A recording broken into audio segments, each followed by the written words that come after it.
in the silence of the void, where starlight trickles reluctantly through cosmic dust, as though embarrassed to be seen, I hovered beside the interdimensional library, cloaked in the full, grotesque elegance of my true form. No disguises, no masks, just me, ancient, tired, and quietly refusing to unravel. Yog-Sothoth arrived as he always does, without invitation, yet with a flair that suggests the universe had somehow been holding its breath in anticipation. He shimmered beside me in his unfurling nonsense geometry, dripping both nostalgia and disdain like an academic with tenure. Really, Cthulhu? He sighed, his voice echoing across galaxies like a thesis no one asked for. I must confess I find it thoroughly bewildering. After eons of spreading madness and existential dread, here you are, wearing spectacles and shelving books. Tell me, cousin, did madness bore you? Or is this merely an elaborate mid-eternity crisis? I didn't look at him right away. Instead, I watched a dying nebula spiral into its own poetic collapse, its last act more graceful than anything I ever accomplished during my screaming years. Do spare me, Yog, I replied, irritation rippling through my tentacles like sarcasm made flesh. After watching you pontificate the nature of cosmic infinity to uncomprehending bacteria, I assumed you'd grasp the appeal of chosen mundanity. Mundanity? He scoffed, as only Yog can scoff, with quantum condescension. You call playing librarian to pastry deities and existential teddy bears mundane? I turned toward him then, and allowed myself a bitter laugh, as mundane as cosmic horror gets. But consider this. Chaos grows tiresome after the trillionth scream. Madness loses its poetry once every galaxy sounds the same. He studied me in that way only beings without eyes can, his tendrils of probability flickering contemplatively. And yet, stories, books, pastries, these trivialities you obsessively catalog, what can they possibly offer a being of your magnitude? I let the question hang in the dark for a moment. Then I spoke, softer than usual, which in my case still distorts a few minor star systems. They offer meaning, Yog. Do you know why mortals cling to sagas and stories? It's their rebellion against oblivion. Every tale, no matter how foolish, denies the void one more victory. Every memory is defiance. Defiance? He repeated, as if tasting the word and finding it spiced with absurdity. You find virtue in fleeting echoes and brief resistance against the inevitable. Not virtue, I said. Beauty. He shifted, visibly unsettled, which is impressive, for a conceptual boundary condition wearing a smug expression. I spent eternities causing fear, Yog, I said, and yet these brief, ephemeral creatures create moments of courage, humor, even affection, things I, in all my unspeakable grandeur, could never conjure from fear alone. He twisted in place, not defensive, just uncomfortable. His tendrils tangled like the nervous habits of someone not used to being questioned by the past. Still, he muttered, must you entertain their trivialities? The madness of Madeline's bureaucratic precision, Croissant Sean's pastry-themed absurdities, Vistarki's ancestral melodrama. These seem so far beneath you, and the emotional chaos that is Pooh, Sleep Nora, Alice. Surely there are more dignified pursuits. My laughter rippled through the cosmos, a soft, resonant thing, almost gentle, almost. Ah, Yog, beneath me, that's exactly why they matter. Their trivialities mean something because they choose to give them meaning. Madeline finds order in chaos. Croissant-Shan creates joy from absurdity. A Vistaki curates memory like it's sacred scripture. And Pooh, Sleepnora, Alice, they resist oblivion simply by existing, by loving. And me, I preserve. I mock occasionally, but I observe and I choose to protect what they protect. Youve was quiet for a long moment. Even his ambient smugness dimmed. And yet, He said, aren't you afraid that these attachments make you lesser? "Quite the contrary," I murmured. "Attachment in all its absurdity is the bravest form of rebellion against entropy. Choosing to preserve and protect their fragile, foolish little stories doesn't diminish me, cousin. It ennobles the void itself."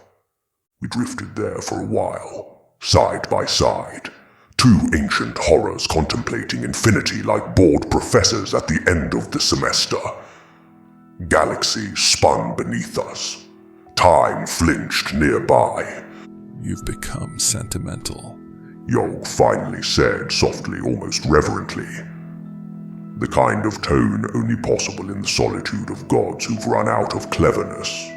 Perhaps, I admitted, or perhaps I finally learned something worth learning after all these eternities. He looked towards the library, its windows glowing warm against the backdrop of frozen silence. Then perhaps, He said, there is room for more jewels on the crown of madness to evolve. I turned back to the library as well. My home now. My defiance. My choice. Indeed, I whispered. And what a story that would be. It's later now. The kind of later where stars have tucked themselves in and even the black holes are yawning. Yog's still here, because of course he is. He doesn't leave conversations so much as trail off into future versions of them. We drift just beyond the library's gravitational field, cloaked in mutual discomfort and the soft rustle of unspoken truths. Are you ever afraid? He asks me, just like that. No preamble, no dramatic flair. It's worse, honestly. I don't answer, not right away. I watch a comet pass by, like it's trying to impress someone. Probably has a crush on Jupiter. I am not afraid, I say eventually. I am aware. Yog hums through 7 dimensions. That's not an answer. I sigh, deep, planet quaking. Fine, yes. But it's not the fear mortals feel. It's not some spine-tingling jump scare. It's a deeper thing. I fear becoming irrelevant, becoming static, that all of this, I gesture with a tentacle wide enough to blot suns, will mean nothing if I never change. Yog is silent for a while, which in his case is either respectful or buffering. Do you regret who you used to be? He asks quietly. No, I say, but I wouldn't go back to him either. You were magnificent then, teeth without meaning. I was loud, I correct. Loud and vast and cruel in elegant ways. But I was echoing other people's nightmares, not living my own story. Now I build shells. Now I assign interns. Now I lose arguments to a bear with a pastry addiction and win philosophical debates against a paradox incarnate who alphabetizes metaphors. And it's better. Yog coils tighter. But it's all still temporary. The void consumes everything in the end. Yes, well, I say, but not all at once, and not without a fight. And perhaps the Buddha I once crossed paths with was onto something. He shudders, which is more of a planetary tremor than an emotion. And this resistance, this choice to teach the void to scream less, you think it can win? I don't know, I say. and follow up with my own thoughts. But it can matter, and that's the trick. Stories don't have to defeat the void.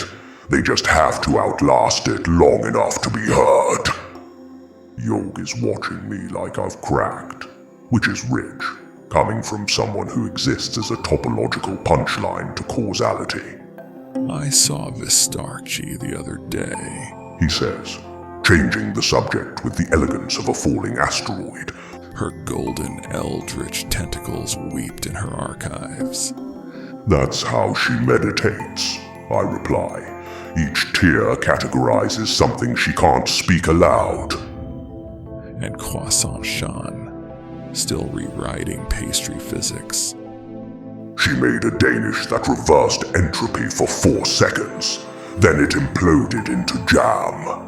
And Madeline, Still pretending she's not doing emotional triage on every soul in this place, including me. He nods slowly. and the bear. You gave us quite the trial recently. Yes, well, poo is, I say, pausing, inevitable, like gravity, or honey, or the need to be seen. Yog seems to shrink slightly, or maybe I'm just seeing him as smaller. I miss when we were incomprehensible. He murmurs. We still are, I assure him, just differently. Now we're incomprehensible and emotionally literate. A meteor brushes against the library's outer shields, sparks fizzling like fireflies. You've changed. He says. I had to. If I didn't evolve, I'd calcify into something no one remembered fondly. And you want to be remembered fondly. I'm not sure. I gaze back to the library, but I want the ones I protect to remember me that way. That's the point. He's quiet again. I think this time it's reverence. We float there a little longer. Me, a tentacled contradiction. Him, an open wound in the shape of knowledge. And the library, glowing warm behind us, filled with stories neither of us wrote, but both of us now serve. It's not redemption, it's relevance. And that, I've learned, is the most defiant form of immortality there is. It is still night, if night can be said to exist beyond time, and Yog has finally gone. Dispersed into fractal fragments across probability and smug omniscience. I remain half-coiled near the library's gravitational halo, swaddled in thought and eldritch melancholy, when I feel her approach. Not sense, feel, like ancestral memory rippling through the ink of my being. Honey and ghosts and the weight of unspoken eulogies. Vistarki, she had been awake. Of course she had. Sleep is a courtesy she offers others, not a state she indulges in. I suspect she'd been walking the memory stacks again, shelving griefs that didn't belong to her, absorbing the echoes no one else could bear to hold. Maybe she saw Yog. Maybe she felt the distortion. Maybe she simply knew I would need her. She does that. I do not turn, but I shift. Even in my true form, unmasked, ungentle, unbecoming, she comes. That alone is an act of reverence, or madness, or both. She steps from the ether, her hair of golden tentacles braided with memory, bees orbiting her like grief-shaped moons. Her light doesn't clash with mine. It hums alongside it, like 2 songs in mourning harmony. She says nothing at first, just floats close to me, unafraid, unassuming, and her humanity and eldritch energy commingling with ours. She says nothing at first, just drifts there, golden eyes narrowed, bees orbiting her with the wary confusion of interns who've walked in on a very bad performance review. Then finally, she speaks. I could hear you both from inside the library. She says dryly. And that's through 3 wards, a silence protocol, in the dice and dharma room, running a full karmic noise loop. You know how hard it is to drown out two eldritch gods trying to whisper about feelings? It's like listening to tectonic plates flirt. I recoil slightly, not from shame, but from the acute sting of accuracy. She always does that. Cuts with the softest knife, gilded in memory. Then why come? I murmur, voice still tuned to dimensional hazard. Somewhere nearby, a small moon adopts a new religion. Again, she walks closer, ignoring both cosmic etiquette and basic metaphysical self-preservation.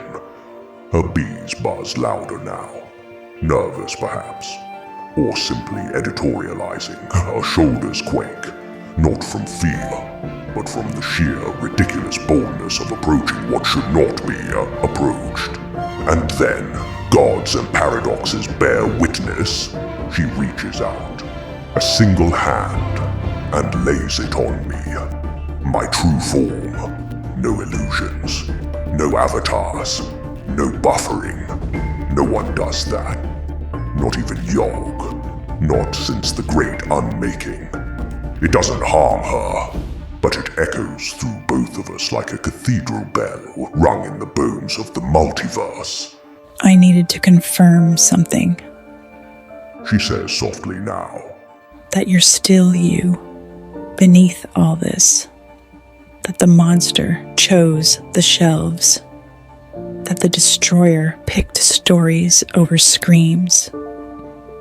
I could say something cruel, sarcastic, self-protective, but she is not Madeline, not Croissant Shan, not even Alice. She is Vistaki, the archivist of what hurts too much to forget. And so I ask, do you think I don't miss who I used to be? She closes her eyes. I think you mourn him, but you love who you are now more. You just won't admit it. I rumble, tectonic and hollow. He was feared. He was alone. We sit in silence. A star goes out in the distance. Another is born. These things happen. Then quietly, she says, Yog is wrong, you know. We don't profane space by loving mortals. We sanctify it by remembering them, by being remembered by them. She takes her hand away. It leaves no wound, just a resonance. I speak a phrase in Relian, one I haven't uttered in millennia. Kianak lihi agel, ryo sunwal.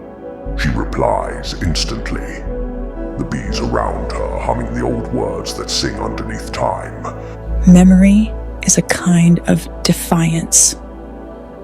And in that moment I know that whatever the void devours, it will not have this. Not her touch, not our choosing, not the story of the monster who became a librarian because fear wasn't enough, not while we remember. There is a weight in the void tonight. Even silence has texture when three beings like us gather beneath the starlight.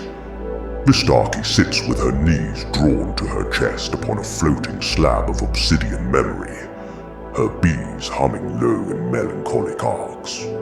I've never seen her this quiet for this long. She's not afraid. We are long past fear, but something in her rhythm is fraying. Yog has returned, of course. Always has. Always will. He emerges from the folds of time like an unwelcome thought, blinding in form and undimmed by apology. And I, as always, brood nearby. Vistarki speaks first. Her voice is steady but tired in the way ancient music is tired. Why is the multiverse like this? She asks. Why is it stitched together with chance and chaos, cruelty and accident? Why build something so vast, only to let it bleed from 1,000 random wounds? She doesn't ask as a mortal would. She doesn't demand justice or comfort. She asks because she's archived every eulogy that never had a listener. Yog-Sothoth stirs, and then he rises. Not in height, but in truth. His shape unfolds, not to intimidate, but to declare. He does not answer as a judge. He answers as a storm that remembers building the sky. Where were you? Yog begins softly, like a ripple in a black sea. When I measured silence with my own breath, when I folded causality into itself like origami soaked in entropy. He does not shout. That would be too mortal. His words warp space. Have you commanded gravity to kneel? Have you told a black hole where to hide its shame? Did you stretch light across the spine of time and call it purpose? He walks now, or perhaps glides, leaving behind no step, only pattern. Have you carved stars from the marrow of nothing? Did you plant galaxies like seeds in the loam of madness? Have you looked into the face of the dreamer and dared to map his breath? Vistaki holds still, not with fear, but the stillness of someone cataloging a storm in real time. Do you command the quasar? Does the thunder wait for your blessing? Did you tame the beast that sleeps in the halo of every newborn planet? Then quieter, a cosmic confession. I did not create this. Aiththoth dreams, and I interpret. The symphony is his. I merely gave it keys and chords and time signatures. He unleashed, I unfolded. I charted chaos, not to banish it, but to make it visible. He stops, not because he is finished, but because the silence must speak too. I mutter, just loud enough for both of them to hear. Finally, some attribution. Then turning to Vistaki. You ask why it's like this, I say, my voice quieter, slower, but no less sharp. But you already know, because a universe that is safe and ordered cannot birth beings like us, or like you. She looks at me, eyes burning golden. Does Aiththoth like it when others suffer? No, I reply. I think whatever Aiththoth is, in all its idiotic void-belching creativity, is the chance for possibility. One that lets stories happen, that lets you matter. She says nothing for a long time. Then she turns her face towards the stars. I still hate it, and I probably could do better than it does at running the show. Good, and probably. Anyone is smarter than Aiththoth because it is literally sleeping on the job. Yog's tendrils drift, slow and thoughtful. When you name a sorrow, the void flinches. He says, When you scream into it, it changes shape. It doesn't listen, but it remembers, in its own way. We sit in the gravity of each other's existence, bearing witness. Not fixing, not forgiving, just watching and remembering. The void is quieter now, not peaceful, just watchful, like the space between inhalation and grief. We linger near the library's edge. The stars do not intrude. The silence is no longer tense, but ceremonial. The kind of quiet that follows when truths have been screamed into being. Vistarki sits once more, this time on a spiraling ribbon of ancestral light. Her bees have returned, orbiting slowly, thoughtfully, and then she says it. Is Aiththoth real? The words fall like ancient bells into still water. Yog-Sothoth doesn't react immediately. He folds in on himself, cosmic recursion coiling into syllables. I can feel his hesitation ripple through time. That alone unnerves me. She continues, more gently now. Is there truly a dreamer? Or is Aiththoth just the name we gave to the fact that everything ends? I almost answer, but I don't. This isn't my storm to chart. Yog finally speaks, quietly, reverently. Aiththoth is not a god. Aiththoth is a principle, a heartbeat made of unmaking, the breath of randomness, the convulsion beneath all stories. It is real because we remember it, because we must. He pauses. But whether it is aware, that is another question. Vistaki nods slowly. If it wakes, if the dreamer stirs, and the music stops, can we endure it? Now I do answer. No. She turns to look at me. I don't flinch. We can't endure it. Not in the way you mean. If Aiththoth wakes, narrative collapses. Logic folds. Identity dissolves like fog in flame. Then what's the point? She whispers. I look at her, not with pity, but with a kind of sacred, exhausted love. The point, I say, isn't to survive forever. It's to be with the ones who matter for as long as meaning holds. It's not about eternity. It's about presence. Yog speaks again, his voice a sighing omniscience that is kinder than I've ever heard it. Immortality is an insult if it is endured alone. Vistarki's eyes shimmer. I don't want to be eternal. She says. I want to be here, with Madeline, with Croissant Sean, with Pooh, with Sleep Nora, with you, even if it's all temporary. I nod. Then keep remembering. Keep choosing. That is how we outlast the dream. Not by waking from it, but by dreaming together. A silence follows. Not empty, but full. Shared. Claimed. And in that fragile moment, even the void dares not interrupt. Interdimensional Library, Archive Log 72, Abyssal Delta. Playback complete. Timestamp anomaly stabilized. This exchange between librarian Cthulhu, conceptual entity Yog-Sothoth, and the archivist of ancestral recursion, Vistarki, occurred beyond the library's gravitational perimeter. Context: post-recursion lull. Emotional instability flagged. Multiversal distortion. Moderate. Log preserved for continuity. Note: Yog-Sothoth still does not schedule appointments. End record.